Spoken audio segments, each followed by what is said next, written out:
De las noticias falsas y la posverdad en las campañas políticas, algo que con lo que nos vamos familiarizando día a día, pero que está teniendo en los hechos resultados concretos en varias campañas, con varios ejemplos que son sonados en los últimos tiempos, y algo que todavía la esfera política no termina de comprender y de entender del todo, y los usuarios, bueno, todo el tiempo nos En hacemos una realidad idea. no es fácil tampoco, ¿no? Activar un mecanismo contra esta situación de las noticias falsas, que en Brasil ya son un verdadero escándalo. Sí. Bolsonaro incluso acusando a algún que otro medio de que en caso de gobernar no les va a poner un centavo de publicidad justamente por acusarlo de fake news. Bueno, el hijo de Bolsonaro, el diputado más votado de Brasil, con sus WhatsApps bloqueados a raíz también de esta polémica. ¿Y qué pasa con Uruguay, donde también hay denuncias locales de ataques en ese sentido? Apasionante el tema, sabemos muy poco.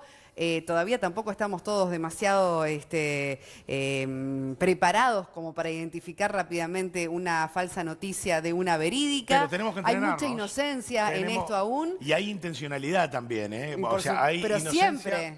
pero hay intencionalidad. Siempre. Vamos a charlar de eso con nuestro invitado, Julián Canarek, máster en Comunicación y Cultura, que además de comprender, de estar metido, digamos, dentro del análisis de la posverdad y las noticias falsas, es además asesor de campaña del actual presidente de Costa Rica, Carlos Alvarado. ¿Cómo te va, Julián? Bienvenido. Buen día, muchas gracias por invitarme, feliz día. Muchas gracias, Julián. Es tan importante el trabajo periodístico en el combate de todas estas cosas que estamos hablando, que hoy es un día que debemos celebrar el trabajo que ustedes hacen, porque en el periodismo está gran parte de la respuesta. Bueno, y de eso se trata, de poner estos temas sobre la mesa para tratar de conocer algo más.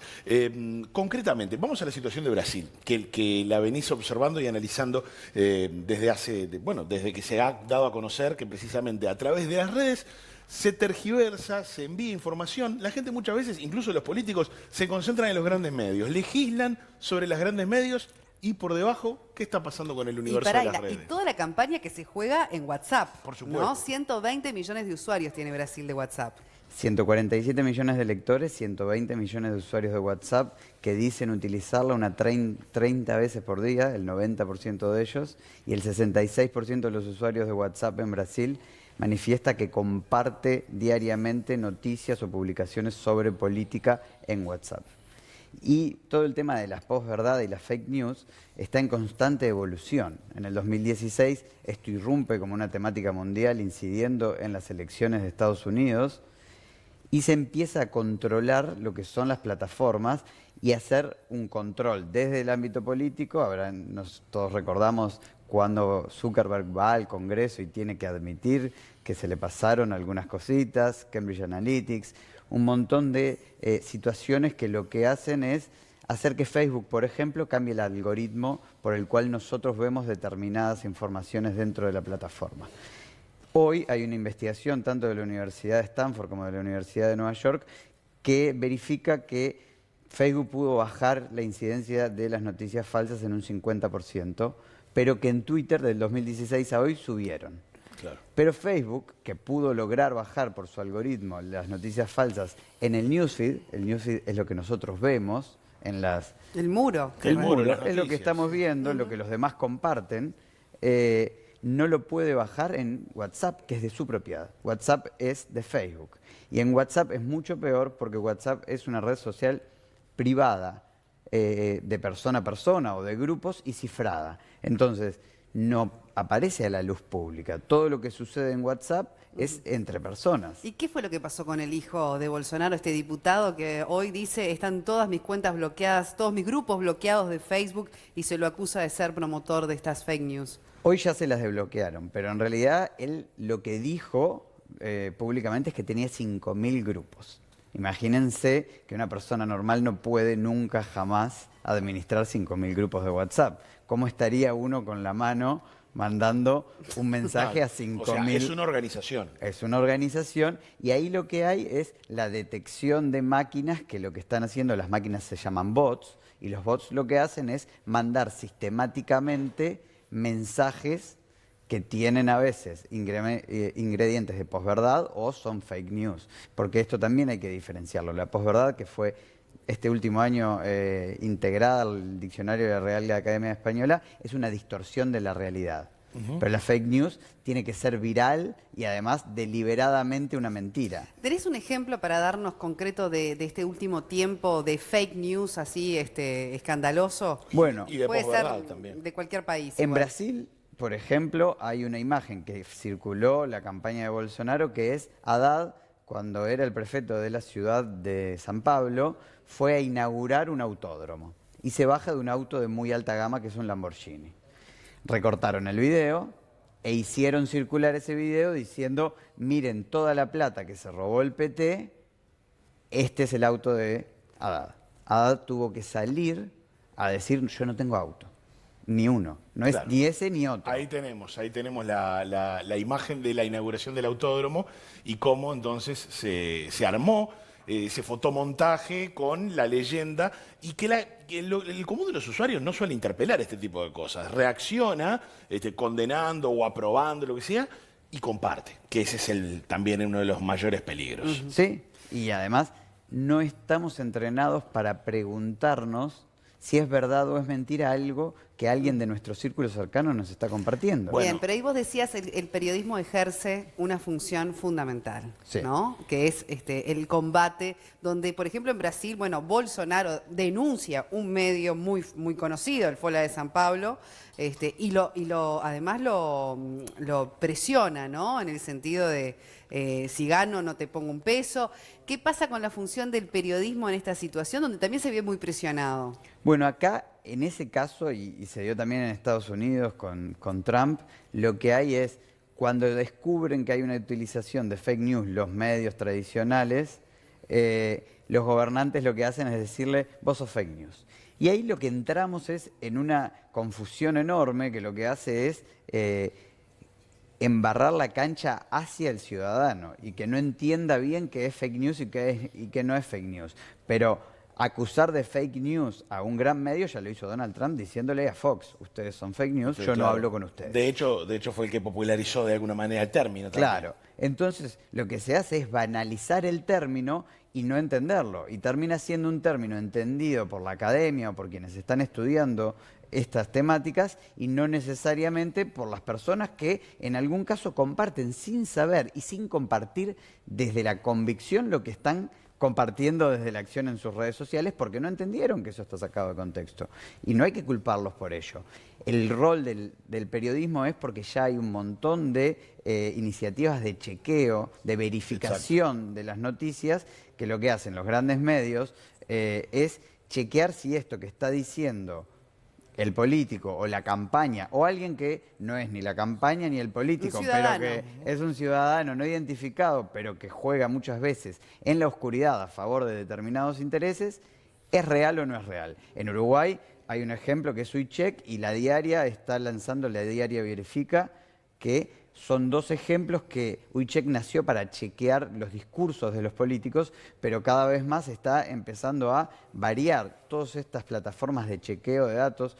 En Argentina está chequeado, dentro de poco hay un evento donde vienen varios ejemplos del mundo de colectivos que chequean noticias, pero lo primero que hacían era chequear el discurso. Perdón Sí. pero hay una cosa muy interesante que hay que entender también, de que ahora el periodismo a veces está más abocado a tener que desmentir que al tener que generar, porque es tanto ¿no? el glosario de fake news, de noticias falsas, o es tanta la importancia de la verificación que al final el periodismo termina un poco encerrado Claro, también pero- en eso, sin poder Pero ¿no? es un trabajar poco- de... es cierto, pero es un poco el rol también, más en una época donde prima tanto la publicación de la novedad, porque la información fluye tan rápido y todo el tiempo los medios de alguna manera quieren generar impacto, quieren generar que, digamos, sus espectadores estén pendientes del contenido, que muchas veces, digamos, no se interpela del todo, o digamos, no se trata de cerrar, habría que cerrar ese círculo para interpelar hasta último momento el dato. Vamos a ir a algunos casos de Uruguay también,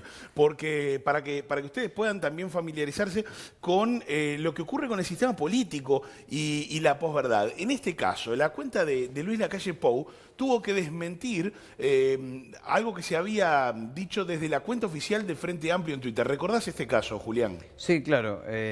Lo que se hizo en ese caso fue editar un video que era más largo y si nosotros, ninguno de nosotros pasa el filtro de la edición. Si a mí me editan lo que yo estoy diciendo acá y ponen solo la mitad, seguramente me van a hacer decir algo que yo no dije. Entonces, lo estamos sacando de contexto. Quizá esto sea un poco más posverdad que fake news, pero es una utilización... Es una manipulación. Y es grave, porque además es desde la cuenta oficial de un partido político. Claro. Pero entonces, ¿qué pasó? Contanos el caso rápidamente. ¿Qué decía? ¿Qué se editó? La calle Pou estaba hablando sobre la pobreza y cómo iba a asumir su gobierno y le editaron una parte, no recuerdo la frase textual, pero le sacaron lo que seguía después. Entonces, lo hicieron decir algo que él no completaba el discurso que realmente estaba diciendo. El Frente Amplio tuvo que pedir disculpas y decir que no creía lo que estaban diciendo. Eso es un problema porque si desde las cuentas de los partidos o de los legisladores que seguramente tenemos ahora, o los políticos, toman el material que circula en las redes, porque en las redes circula mucho material de gente que es de la barricada. Bueno, el problema es que lo toman, Julián, y Pero tenemos si un líder de otros opinión ejemplos. lo levanta, Y bueno, pero ahí se complica. Tenemos porque- varios ejemplos y vamos a ir a otro de los ejemplos de precisamente... Bueno, este fue un caso sonado, ¿no? El de Analía Piñeirúa, que divulgó un fotomontaje y con la leyenda pica, nuestro presidente en la foto. ¿Quién diría? En la foto se lo ve entre diferentes autoridades militares, está por allí también Juan María Bordaberry y demás. Alguien puso allá a lo lejos, se lo puede ver en un círculo, la imagen de un joven Tabaré Vázquez. Esta foto nunca ocurrió, Vázquez nunca participó de esa foto en particular. Entonces se dio el caso de una integrante de la clase política divulgando, en este caso sí podríamos catalogarlo de fake news. Esto es fake news. No es fake news lo que hace Analía Piñeirúa, porque ya da la cara. Generalmente a fake news está mucho más oscuro, no es alguien... Lo que le pasó a ella es que recibió un material que no chequeó y lo publicó. Y eso a los políticos uruguayos les ha pasado Es que muchísimo. también se tienen de que todas las educar de tiendas. todo esto, ¿no? No Claro. es fácil, digo, no. Lo que pasa es que en la batalla diaria por ganar la opinión pública, a veces es muy rápido. Y utilizar una cuenta de Twitter y subir, y es un error muy grande que se viraliza. Ninguno de nosotros pasa el escrutinio de lo que publica porque a los 3 segundos lo vio todo el mundo. Y la captura de pantalla la podemos hacer y quedamos Y las expuestos. disculpas nunca tienen tampoco la misma dimensión que... Nunca, como las noticias buenas nunca tienen la dimensión que Exacto. tienen las noticias malas. En Exacto. realidad se divulga muchísimo más rápido lo bueno que lo malo. Bueno, nosotros arrancamos un año electoral. ¿Cómo se tendrían que asesorar, ¿no?, las fuerzas políticas para poder, bueno, tener una campaña limpia en el mejor de los sentidos, ¿no? Y ellos incluso promover una campaña, un juego limpio en esto de las noticias. Lo primero que hay que hacer, y esto que voy a decir va en contra de lo que el sistema político está discutiendo hoy, es rever la ley de financiamiento de los partidos políticos, porque la ley de financiamiento de los partidos políticos no tiene en su texto actual nada sobre redes sociales. Y el problema es que cuando nosotros no tenemos nada sobre redes sociales y regulamos mucho los medios tradicionales, el dinero negro, el dinero oscuro, que no se puede declarar, que hoy lo van a tener que declarar y de manera muy bien, o sea, la ley está bien, que todo sea más De transparente para transparentar, todos, sí. que sepamos de dónde viene y dónde termina el dinero que financia los partidos políticos, está muy bien. Ahora, si nosotros legislamos mucho en un lugar y dejamos libre otro, ya está comprobado y pasó en otras democracias que va a ser un boomerang. En Argentina, ¿En qué de hecho, sentido? A ver si lo puedes explicar mejor. En Argentina, por ejemplo, hay una ley muy fuerte de financiamiento de los partidos políticos donde tienen espacio incluso gratuitos en los medios masivos de comunicación, pero no está legislado. Entonces, están las vos acumulaciones decís o que vos dentro. ese podés poner plata en las redes. en Nadie se va a Ese enterar. dinero negro va a las redes, que a su vez puede, en definitiva, jugar este asunto de la fake De news. hecho, en Brasil, la investigación que pone a Bolsonaro contra las cuerdas, que no lo va a hacer perder las elecciones, porque es muy difícil que Bolsonaro pierda las elecciones, es que descubrieron que empresarios habían puesto 12 millones de reales en una campaña de WhatsApp. Y WhatsApp no está legislado en ningún lugar del mundo porque no lo conocemos como para legislarlo. ¿Cómo hacemos? Porque además después ahí hay un debate ético, que es la libertad de expresión. ¿Cómo hacemos nosotros para regular lo que la gente se quiere enviar entre ellas. Claro. Es un tema y si no, es agotador realmente. Yo pongo el ejemplo que una vez en uno de los grupos de padres en los que estoy, llegó una imagen de una balacera con la leyenda: esto es Minas, departamento de La Valleja, y era el rodaje de la serie Narcos. El tema es que, claro, se empieza a compartir. Pero sí, pero, claro. Había ocurrido, Además, no llegas a veces ni a abrir la foto, a veces ya el titular, ya uno no llega a veces ni siquiera a prestar un mínimo de atención y ya lo está reenviando o lo está cuestionando. Es un gran problema porque no colaboramos en generar un espacio de verdad y de claridad. Daniel Martínez, el intendente de Montevideo y precandidato del Frente Amplio, se refirió a este tema el fin de semana. Si te parece, vamos a ver sus declaraciones. No las falsas noticias con mentiras, con tergiversaciones. Bueno, ya estos días han aparecido. Y bueno, por supuesto, digo, nosotros no vamos a ser Torquemada que vamos a salir a perseguir a nadie. Simplemente hacemos el razonamiento, ¿no? Pucha, qué triste, qué lástima que haya gente que tenga que apelar a este tipo de bajezas para lograr un posicionamiento electoral, ¿no? Digo, me duele como uruguayo. Uno tal vez esperaba que cosas que han pasado en otros países no se dieran. Lamentablemente hay quienes apelan a ello, que sea los trolls, los bots, los fake news, las noticias falsas. Pero ¿qué va a hacer? Yo simplemente comento porque creo que es un debate que la sociedad se debe dar. No tenemos que dejar pasar, mirar para el costado, sino que tenemos que decir, bueno, porque hay gente que está dispuesta a recorrer ese camino. Pero de nuestro lado, debate de ideas. Sí, y gente que representa a todos los partidos y a todas las corrientes. Sí, o sea, claro. Él dice, de mis últimos 600 seguidores, 500 de esos últimos 600, 500 son cuentas falsas. ¿Qué significa cuando él dice trolls, bots? ¿De qué estamos hablando? Porque mucha gente no entiende nada. Un bot es una máquina atrás de una cuenta que lo único que hace es replicar determinados contenidos. Uno está programado y lo que hace es generar mayor difusión de las cosas. Un troll es una persona que está atrás y que tiene un objetivo. El objetivo es denigrar a la persona o poner en agenda determinada temática. ¿Son contratados? Hay de todo. Hay militantes que son militantes, genuinamente militantes y que discuten realmente las cosas que están haciendo y caen en esta denominación del troll que el político señala. Y no necesariamente son trolls, son militantes que se están manifestando. El problema es que esta herramienta que todos vimos como excelente para la vinculación entre la ciudadanía y los políticos, porque nos ponía a todos en un plano de horizontalidad, podíamos dialogar con el político, hoy está fuertemente cuestionada porque la política la corrompió, porque la política entendió cómo podía poner dinero ahí para influir sobre la conversación. Bueno, esta es la conversación del día. La conversación del día es esta y no es necesariamente orgánica. ¿Cuál es la diferencia de la orgánica? De la paga es mucha gente contratada a veces sí, para imponer una temática y para que nosotros en Twitter, por ejemplo, veamos la tendencia. El orgánico no se comparte que en Uruguay todavía hay políticos que ni siquiera cuentan con redes. Sí. Uruguay es el único país de América Latina en el cual, desde la irrupción de las redes sociales, ningún presidente ha tenido cuentas oficiales. ¿Y eso es bueno o malo?